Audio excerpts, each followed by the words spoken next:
अस्सलाम वालेकुम नाज़रीन, मैं सुभान सिद्दीकी चैनल से।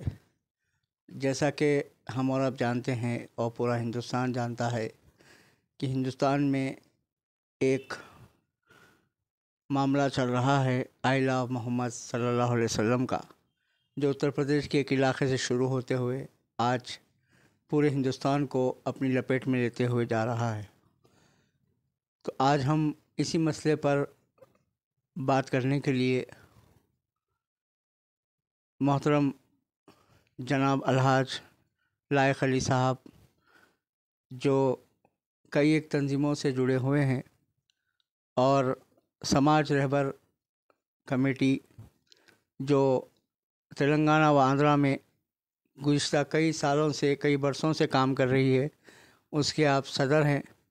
और मस्जिद गौसिया गुलशन मुग़ल नगर के भी आप सदर हैं। और एक सियासी भी आपका एक रिकॉर्ड रहा है, हैदराबाद की आवाम जानती है। चूँकि ऐसे नाजुक मसले पर बोलने के लिए निहायती एहतियात के साथ और पूरी ज़िम्मेदारी के साथ बात करने की ज़रूरत होती है। तो हमारी नज़रें आप पर गई, चूँकि आप मुल्क के मौजूदा हालात हो और बड़े मामलात हो या छोटे मामलात हो, हर चीज़ पर अपनी गहरी नज़र रखते हैं और आवाम में एक बेचैनी भी है कि ये क्या हो रहा है, ये किस तरह होगा, किस तरह ये ख़त्म होगा और क्या होगा। तो आइए बात करते हैं। अस्सलाम वालेकुम सर। वालेकुम अस्सलाम रहमतुल्लाहि बरकातुहू। वक्त देने के लिए आपका पहले तो शुक्रिया अदा करता हूँ। और कोई बात नहीं, चलिए। दूसरी बात यह है कि मुल्क के हालात आप चूँकि बहुत बेहतर जानते हैं, तो इस असना में आइला मोहम्मद सल्लल्लाहु अलैहि वसल्लम का जो ये मामला चल रहा है, ये कहाँ से शुरू हुआ और ये कहाँ तक जाने की उम्मीद आपको नज़र आ रही?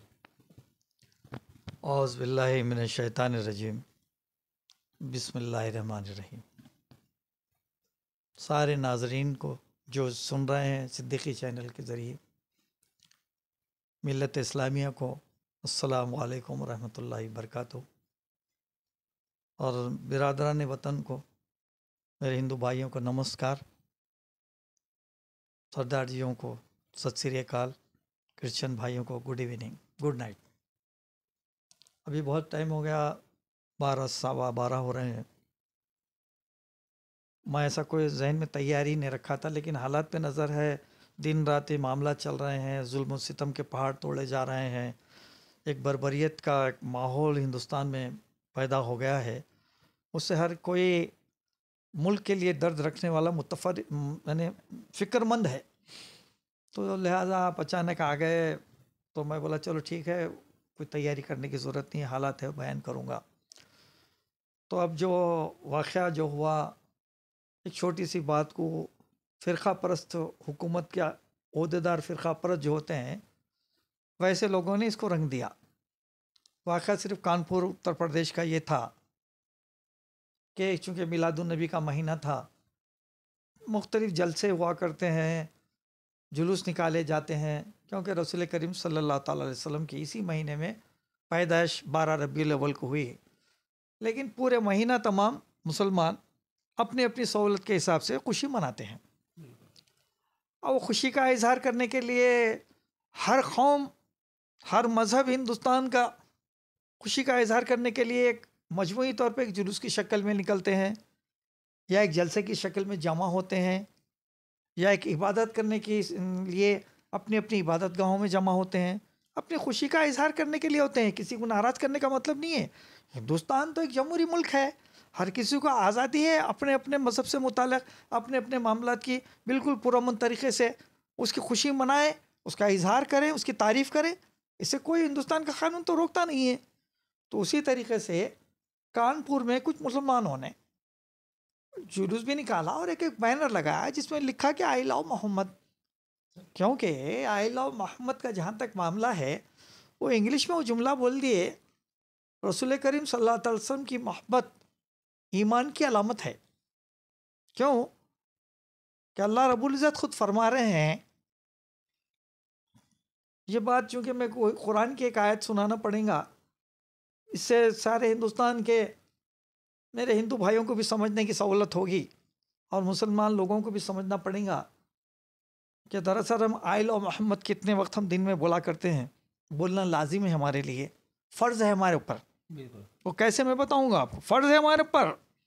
ये जुलूस निकालने की हमको ज़रूरत नहीं है, जुलूस निकालो या निकालो एक अलग बात है, जुलूस क्यों निकाले मैटर पे बात नहीं कर रहा हूँ मैं बात रसूल करीम सल्लल्लाहु अलैहि वसल्लम की मोहब्बत का इजहार करना आपके ऊपर लाजिम और फ़र्ज़ करार दे दिया गया, दिन में जिक्र करना ज़रूरी है। इन्नल्लाह मलाइकतहु युसल्लू अलन नबी या अय्युहल्लज़ीना आमनू सल्लू अलैहि व सल्लिमू तस्लीमात। अल्लाह रब्बुल इज़्ज़त फरमा रहे हैं, मैं और मेरे फरिश्ते दुरूद व सलाम भेजते हैं मोहम्मद रसूलुल्लाह सल्लल्लाहु अलैहि वसल्लम पर। आए मोमिनो, तुम भी मेरे ख़ास बंदे और आपके पैगंबर मोहम्मद रसूलुल्लाह सल्लल्लाहु अलैहि वसल्लम पर दुरूद व सलाम भेजो।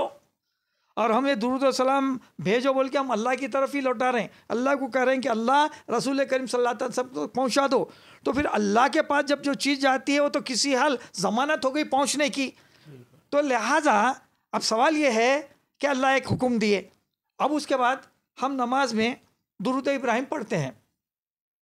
5 वक्त तो फ़र्ज़ है ना मुसलमान को, मुसलमान की नमाज दुरूद इब्राहिम पढ़े बगैर होती ही नहीं। तहियात के बाद दुरूद इब्राहिम पढ़ना है, तो दुरूद इब्राहिम में ना सिर्फ मोहम्मद बल्कि उनकी आल का भी जिक्र है। दुरूद अल्लाहुम्मा सल्ली अला सय्यिदना मौलाना मोहम्मद कमा सल्लैता अला इब्राहिम व अला आलि इब्राहिम इन्नका हमीदुन मजीद। अल्लाहुम्मा इन्नी माफ़ करना, मैं दूसरी दुआ की तरफ चल गया। दुरूद इब्राहिम अल्लाहुम्मा बारिक अला मोहम्मद व अला आलि मोहम्मद कमा सल्लैता अला इब्राहिम व अला आलि इब्राहिम व इन्नका हमीदुन मजीद। यानी जैसा कि तूने इब्राहिम पर अपनी रहमत नाजिल फरमाई थी, वैसे मोहम्मद रसूलुल्लाह सल्लल्लाहु अलैहि वसल्लम और उनकी आल पर रहमत फरमा। ये आप नमाज में बोले बगैर नमाज ही नहीं होती।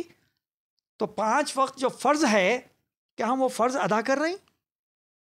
फ़र्ज़ में जो बोला जा रहा है ये अल्लाह सुन रहे हैं या दुनिया को बताने के लिए? भाई ये वक्त आता है तो बाज़ वक्त हमको दुनिया को बताने के लिए भी करना पड़ता, अपन झंडा बता के निकलना पड़ता, बैनर बता के भी रखना पड़ता, बोर्ड बता के भी निकलना पड़ता। लेकिन हालात और वक्त को देखकर संजीदगी से गौर फ़िक्र करने का मौका है इस वक्त अपने को मुल्क में ये, क्योंकि फ़िरका परस्तों का जुल्म और फ़िरका परस्तों की हुक्मरानी हमारे ऊपर सर चढ़ कर बोल रही है। हम सारे खाली ये फ़िरका परस्त हुकूमत से, फ़िरका परस्त पुलिस से सिर्फ मुसलमान नाला नहीं है, बल्कि मैं तो कहूँगा कि 80-90% सारे हिंदू भाई भी जो सेकुलर है, जो अमन चाहते हैं, जो भाईचारगी चाहते हैं, वह सब इस जुल्म बर्बरियत के ख़िलाफ़ हो चुके हैं, इस हुकूमत के ख़िलाफ़ हो चुके हैं। तो ऐसे वक्त में थोड़ा सा हमको इत्तेदाल पसंद इख्तियार करना है। भाई पुलिस को कोई मतलब ही नहीं था कि नया नारा लगा रहे, नया नारा कहाँ है भाई? आई लव मोहम्मद बोल के इंग्लिश में लिखने से नया दिखा। मोहम्मद से मोहब्बत का इजहार करना हमारे लिए 5 वक्त फ़र्ज़ करार दिया गया, उसको हम बरसरे हम ऐलान करें, ठीक है करें। तो अब मेरा मानना ये था कि बाज़ चीज़ों को हम मुकामी तौर पे उसको डील करके कानूनी हैसियत से लड़ाई लड़ना। जब आपके ऊपर वैसा जुल्म किया गया, वो लाठीचार्ज किया गया, गिरफ़्तार किया गया, जेल को भेजा गया, मुकदमे दायर किए गए, तो सवाल ये पैदा होता है कि वहाँ के जो ज़िम्मेदार जो भी कमेटियाँ काम कर रहे हैं या तंजीमें काम कर रही, जो NGOs काम कर रहे हैं, क्या ये सब मिलकर वहाँ के चीफ मिनिस्टर से मिलकर बात करें? क्या वहाँ के DGP या कमिश्नर पुलिस से मिलकर बात करके ये बात को उनको समझाए कि भाई हमारा मकसद कोई टेंशन लेके आना, हमारा मकसद किसी दूसरे लोगों को ख़िलाफ़ बोलना, किसी लोगों को भड़काना, ये मकसद नहीं था। हमारा ये महीना है, रसूल करीम सल्लल्लाहु अलैहि वसल्लम की पैदाइश का महीना है, हम खुशी मनाने के लिए निकले, बच्चे खुशी में एक बैनर लगाए। क्या बैनर लगाना तो जुल्म नहीं है ना साहब? ये मुकदमा झूठा डाल दिए, लिहाजा मुकदमे उठा लीजिए, हम पुरअमन रहना चाहते हैं। जो भी है आप हुकूमत से नुमाइंदगी करके बात करके वहीं सतह पे इस मामले को हल करना था। लेकिन अब ये आप कुछ पूछना चाह रहे थे? जी नहीं, ये जो मामला हुआ उसके बाद आवाम का जो रद्दअमल है इसके ऊपर आपकी राय है? और जिस तरह जुमे के बाद जो हालात बिगड़े हैं, कई लोगों पे केसेस हुए हैं, एक मौलाना का भी नाम इसमें आ रहा है, तो उसके बारे में आप क्या कहेंगे? और उनकी तायीद में आज पर्सनल लॉ बोर्ड भी आई है। देखिए, मैं तो बात तो ये कहूँगा कि मुस्लिम पर्सनल लॉ बोर्ड को बहुत पहले ही मैदान में आ जाना चाहिए था। जिस वक्त कानपुर में वाक़या हुआ ना, कानपुर के वाक़े के बाद ही अपना रद्दअमल ज़ाहिर करके पूरी कौम को पुरअमन रहने के लिए अपने एहतजाज को थोड़ा सा तौखीर रोकने की अपील कर देना चाहिए था। मेरा मानना ऐसा है। जुलूस निकालने वालों को बुरा नहीं बोलता मैं, लेकिन बाज़ वक्त पे बाज़ लोग जोश में, नौजवान बच्चे हैं, नौजवान लोग हैं, खून खौलता है, रसूल करीम सल्लल्लाहु अलैहि वसल्लम से मुतालिक कोई अगर बुराई की बात करता है, रोकने की बात करता है, तो ये फितरी बात है। लेकिन ऐसे मौक़े पर दानिशमंदी का, बहुत ही सब्र का मुजाहरा करने के लिए कुछ ज़िम्मेदार लोगों को सामने आना पड़ता है। तो चुनाचे पर्सन लाबर्ट एक ये सारी दानिशमंदी और हिकमत अमली का एक वो अंजुमन है, वो तो अपनी एक राय का इजहार कर देना चाहिए था। मौजूदा जो हालात चल रहे हैं हिंदुस्तान के मौजूदा हालात में, हमारे भारत के और ख़ासकर बिहार के इलेक्शन होने की वजह से एक ऐसा माहौल बनाना चाह रहे हैं जो फ़िरका परस्त लोग, पर्टिकुलरली भारतीय जनता पार्टी के लोग, ऐसे हालात के मुंतज़िर हैं कि एक हिंदू मुसलमान एक जंग की शक्ल में आ जाए ताकि उसका फ़ायदा हम वोट के ज़रिए उठाकर हमारी हुकूमत बना लें। क्योंकि ये लोगों को, फ़िरका परस्तों को, इनको होना है इख्तिदार, इनको होना है हुकूमत, इनको होना है दौलत, इसके अलावा और कुछ भी नहीं है। तो ये बात हमसे ज़्यादा हिंदुस्तान के करोड़ों 100 से ऊँचे जो करोड़ है सेकुलर हिंदू, मुस्लिम, सिख, ईसाई, हर कौम का आदमी समझ चुका है, पहुँच चुका। आप देख रहे हैं ना, ये एहतजाज में पुलिस ही ज़्यादा रूल बढ़ के ले अदा कर रही। कितने हिंदू आके हमको रोक रहे हैं, वो चंद लोग हैं, सब जो रूल अदा कर रही, ये ऐसा दिख रहा है ये पुलिस के खिलाफ, हुकूमत के खिलाफ महाज चल रहा, ऐसा दिख रहा। ऐसा ही है रहा ना। कौन पलट के आके हिंदू हमारे खिलाफ जुलूस निकाल के हमारे खिलाफ गाली देते फिर रहे? कौन हिंदू आके हमारे रसूल करीम सल्लल्लाहु अलैहि वसल्लम के खिलाफ बोल रहा? कोई नहीं बोल रहा ऐसा। रसूल करीम सल्लल्लाहु अलैहि वसल्लम के मुतालिक खिलाफ कोई बोल रहे नहीं। क्या हमारे मज़हब को, हमारे इस्लाम को कोई गाली गलौज कर रहे हैं कोई हिंदू लोग? बल्कि ये एक मूवमेंट को पुलिस जो है ना अपना तशद्दुद का शिकार बना दे रही। भाई जुम्मे के बाद अगर जमा होने की बात थी, जैसा कि परसों हमारे तौक़ीर रज़ा ख़ान साहब का जो मामला हुआ, वो क्या है, वो उत्तर प्रदेश की सियासत है, उतनी दूर से तो हम करीब से तो जानते नहीं, दूर तक देखे हैं। वो जो भी गिरफ्तारियां, जो भी मामला, जो बर्बरियत हुई है, जुलूस के ऊपर जो लाठीचार्ज हुआ, उसकी तो मजम्मत करना ही चाहिए। भाई आपके पुलिस को और हुकूमत को किसी जुलूस को, किसी तहरीक को रोकने के लिए बहुत सारे ज़राए रोकने के तरीके हैं।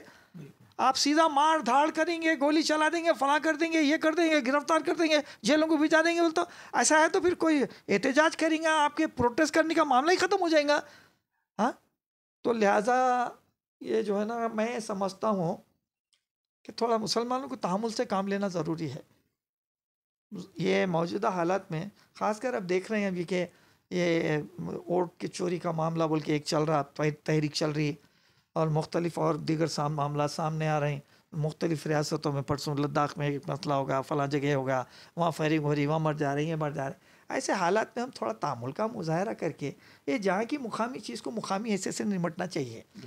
और एक मेरी अपनी शख्सी राय है, हमारे सुभान साहब, आपका चैनल अल्लाह के करम से बहुत ही एक अवामी हैसियत इख्तियार कर रहा, मेरे को बड़ी खुशी होती है आपके चैनल से मुताल्लिक़।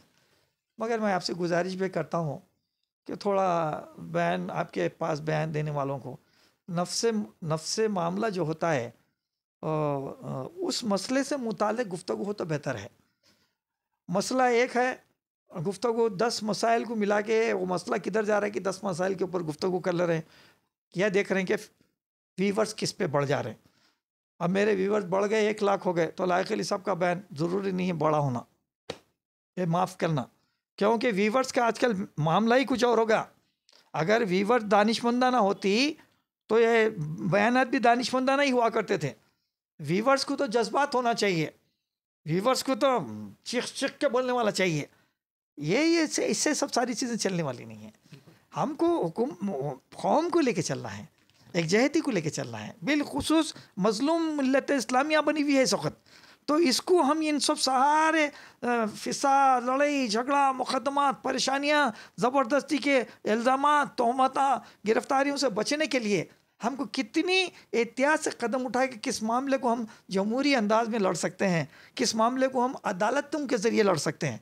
जैसा कि सारे मुल्क में ये जो एक बिलखुसूस माइनॉरिटीज़, बिलखुसूस मुसलमानों को निशाना बनाया जा रहा, थोड़ी सी बात को भी पतंगड़ बनाया जा रहा। जैसा कि तौक़ीर रज़ा ख़ान को गिरफ़्तार कर लिया, ना सिर्फ उनके बल्कि उनके साथियों को गिरफ़्तार करे। आज ही आप बोल रहे थे, मालूम हुआ, मैं तो देखा नहीं, मालूम हुआ कि भाई उनके ख़ानदान वालों को भी गिरफ़्तार कर लिए और उन पर मुख्तलिफ़ किस्म के दफ़ात लगा दिए, मुख्तलिफ़ किस्म के और तोहमती बोलना चाहिए, इल्ज़ाम जो भी है लगा दिए और क्या क्या की चीज़ें लगा दी है।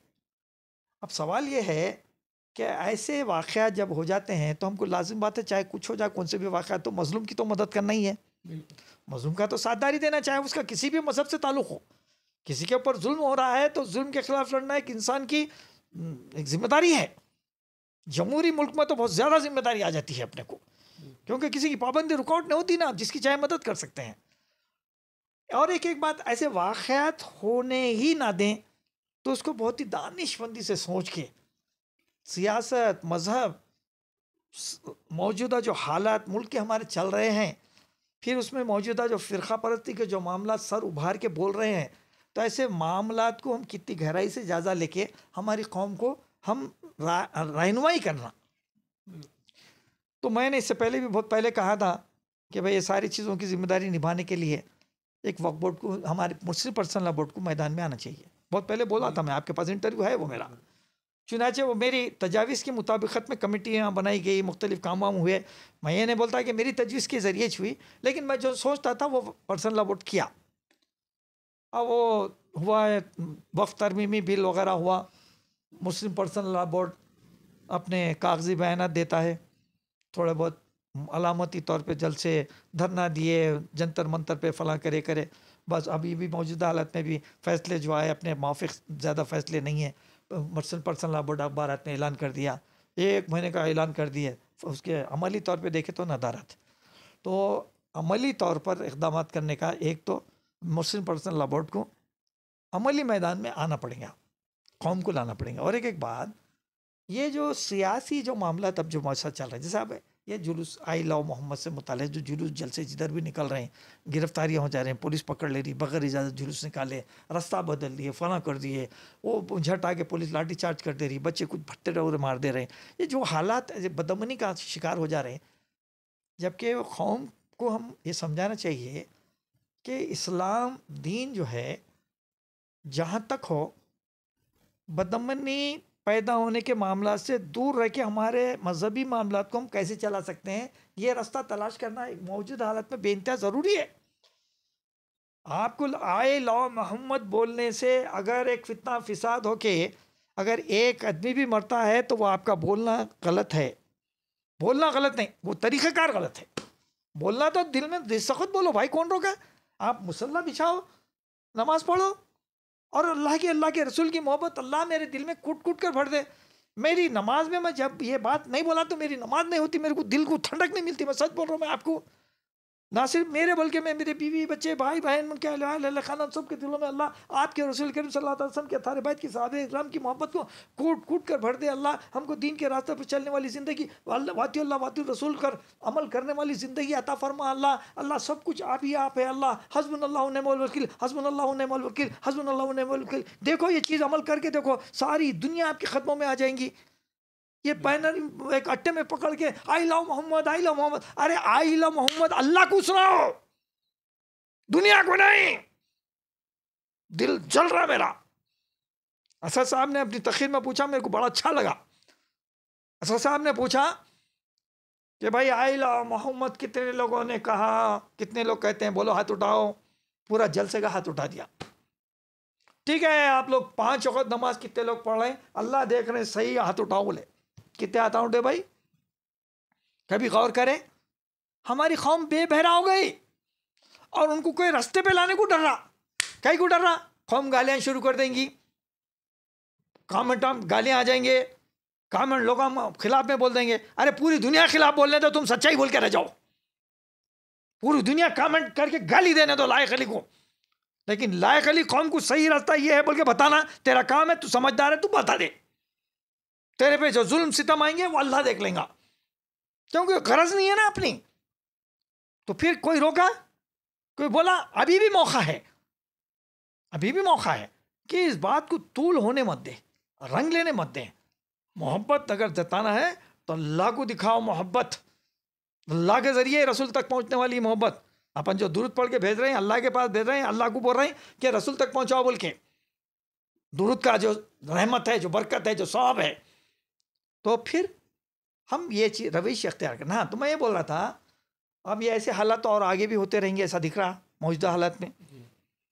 तो और हमारे साथ आप ये मत भूलना, मैं अहम बात बोल रहा हूँ, मैं हिंदुस्तान के करोड़ों करोड़ों, मैं समझता हूँ, मैं हमेशा बोलता हूँ 142 करोड़ हम सारे मुल्क की आबादी है, अब तो बढ़ गई शायद।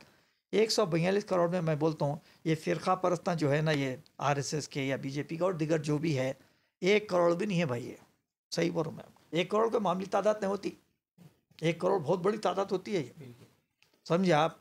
तो 1 करोड़ भी नहीं है, 100, चलो 2 करोड़ लगा लो, 140 करोड़ हिंदू, मुसलमान, सिख, ईसाई, हर आदमी सेकुलर है, हर आदमी प्यार और मोहब्बत करने वाला है, अमन वाला है। और वो लोग बिल्कुल मोहब्बत और प्यार से हिंदुस्तान को मिलजुल के तरक्की करने की तरफ उनका पूरे जनों का मामला ही यही है। चुनाचे जितने भी एहतजाज हो रहे हैं, जितने भी बीजेपी या भारतीय जनता पार्टी के खिलाफ जो भी काम कर रहे हैं, जितने भी पार्टियां, सेकुलर पार्टियां हैं, चाहे कांग्रेस रहने दो, समाजवादी पार्टी रहने दो, या आरजेडी रहने दो, या ममता बनर्जी की पार्टी रहने दो, दिगर जितने भी पार्टियां हैं, इसमें अक्सरियत किसकी है भाई? कौन है बोलो? क्यों इसका संजीदगी से जायजा नहीं लेते? कल कब तक हम भी हिंदू मुस्लिम कब तक बैठेंगे? बल्कि हिंदू मुस्लिम भाई भाई बोल के ये लड़ाई फिरका परस्तों से लड़ेंगे, बल्कि ये मामला बनाना है। ये मामला बनाने के लिए ये सारी मसले तय करके कौम को रहनुमाई करने के लिए मेरी एक तजवीज़ पेश करूँ। अगर आप ये तजवीज़ को अगर आपके चैनल पे अलग अलग शक्ल दे के देते हैं तो दीजिए।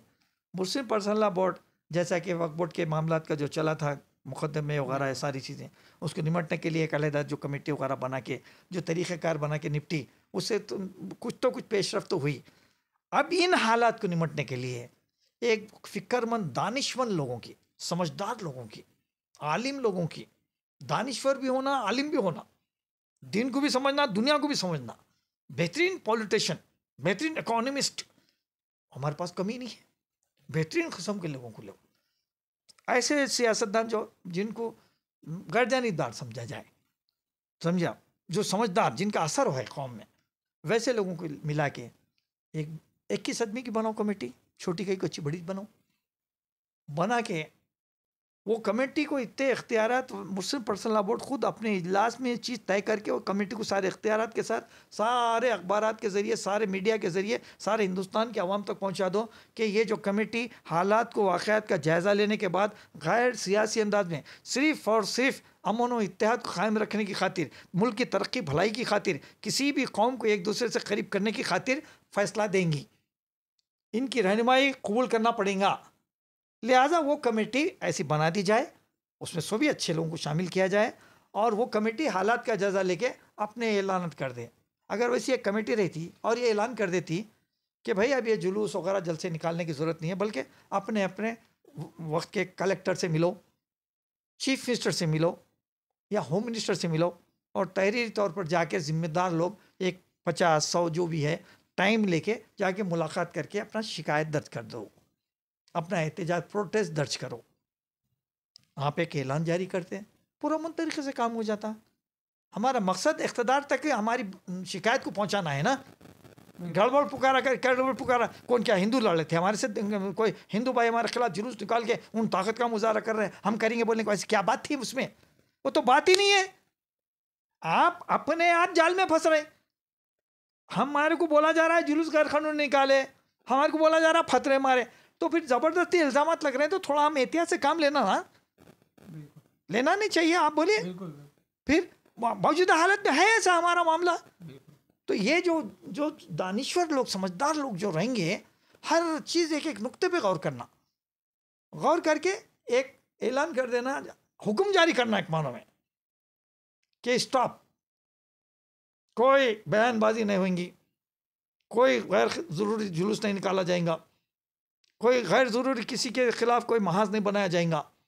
अगर कोई अब हालत ये हो गई, जिसके दिल में आने अपनी गली से निकाल दे रहा जुलूस, अपने खुद बस्तियों में कई जुलूसा निकल गए, कोई किसी के हाथ में कोई बागडोरी नहीं है और भुगत रही पूरी कौम, निकाल रहे कुछ लोग अपने अपनी नासमझ लोग, जो ऐसा करना है कर ले रहे हैं, लेकिन भुगत रहे कौन?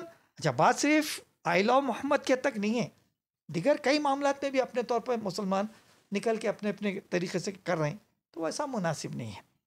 मौजूदा हालात में इस वक्त हिंदुस्तान में अपने को एक भाईचारगी बना के लेके चलने के लिए बहुत समझदारी से, संजीदगी से, ईमानदारी से हुकूमतों को अपने साथ करीब करने की कोशिश करते हुए, और सेकुलर जितने भी हिंदू मुसलमान हर मज़हब के जो सेकुलर लोग हैं इन सबको हमारे साथ लेके आगे बढ़ने की ज़रूरत है। तो उसके लिए एक ऐसी कमेटी मुस्लिम पर्सनल लॉ बोर्ड बना के वो कमेटी को, जैसे ही कमेटी के नाम सुनते लोग बोलना कि एतबार आ जाना, लोगों को एतमाद आ जाना उस पर, वो नामों पे कि ये लोग सही रहनुमाई करने वाले हैं।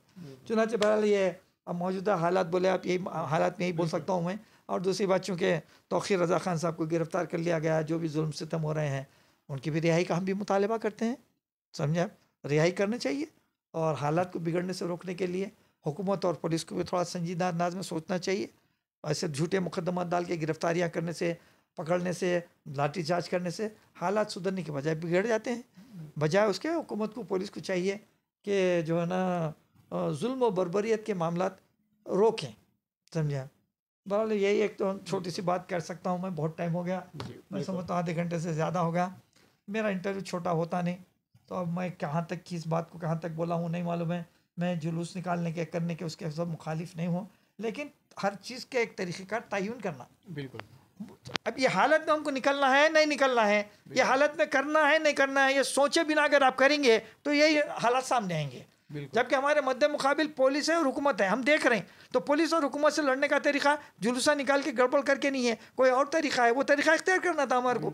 बहरहाल आई लव मोहम्मद मैं भी बोल के ख़त्म करता हूँ, क्योंकि रसूल करीम सल्लल्लाहु अलैहि वसल्लम से जिसको जो मोहब्बत नहीं करता है उसका ईमान तकमील नहीं है। मैं तो बता दिया, 5 वक्त नमाज में सरकार का नाम लेना है, दुरूद इब्राहिम पढ़ना है, तो सरकार का नाम लिए बगैर नमाज इतनी होती है, आपको फ़र्ज़ करार दे दिया गया है ना।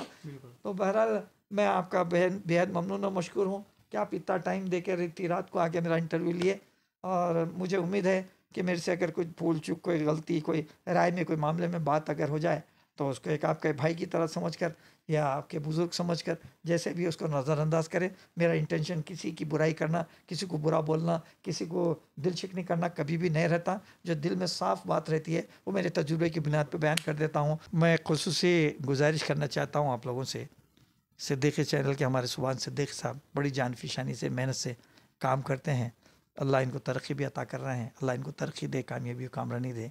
तो मैं आप लोगों से गुजारिश करता हूँ कि इनके चैनल को और परवान चढ़ाने के लिए सब्सक्राइब करें, और जो भी इनकी न्यूज़ वगैरह जो बेहतर आप समझते हैं उसको जो है ना शेयर करें, और अपने कमेंट आप किसी के लिए भी कमेंट करें भाई। कमेंट का एक तरीक़ेकार मोतबर होना चाहिए, उसमें गाली गलौज, उलट पुलट बातें चाहे किसी के भी ताल्लुक़ से हो, ऐसा नहीं करना चाहिए। कमेंट करते वक्त अदब का ख्याल रखें। बस ये गुजारिश करना चाहता हूँ। तो देखिए, चैनल को परवान चढ़ाने के लिए आपका ताउन की ज़रूरत है, आप तमाम उनका ताउन करें। वाखिर दावाना अल्हम्दुलिल्लाहि रब्बिल आलमीन। नाज़रीन, निहायती मालूमाती और एक जज्बाती इंटरव्यू आप समाअत फरमा रहे थे तो जनाब लायक अली साहब से, और अपनी राय और ये इंटरव्यू आपको कैसा लगा, और अपनी राय कमेंट बॉक्स में निहायती अदब का लिहाज रखते हुए कमेंट्स के ज़रिए हमारी हिम्मत अफजाई करिए। इंशाअल्लाह फिर किसी मौके पर एक अहम मौजू के साथ आपके सामने हाज़िर होऊंगा। जब तक के लिए मुझे दीजिए इजाज़त। अस्सलामु अलैकुम व रहमतुल्लाहि व बरकातहू।